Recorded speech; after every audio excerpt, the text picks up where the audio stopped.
اگر نبود منفی. رای نه 4 دست گرفتی آخر بودی. 4 دست گرفتی آخر بودی. نه اصلا قبول رای نه. ولش بیارشون کجا سرباز کیه؟ من حفلو بریدم. حفلو مال منه. حفلو پیک مال منه. چه حفلو پیک؟ دل تک دل من بریدی. تک دل من بریدی. خشت بریدم. خشت من اینها خشت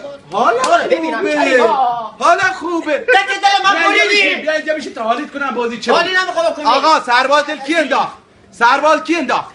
ما حفلو بریدم. حفلو شاه خشتت بریدم. ناموسن دل نمیخوام. ناموسن من خشتت بریدم. این شاه خشتت بریدم. دل من تک دل من بریدی. به پیغمبر ناموسن مال من نبود. این مال منیه. این مال منیه. وای کریم مسلمون نیستی تو.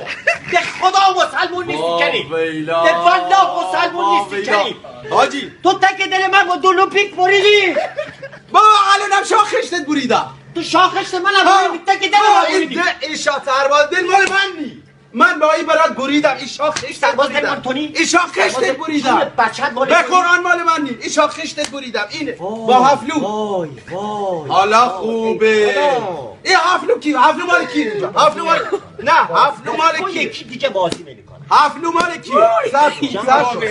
صبر کن من برات ثابت میکنم. آقا این حفلو پیک مال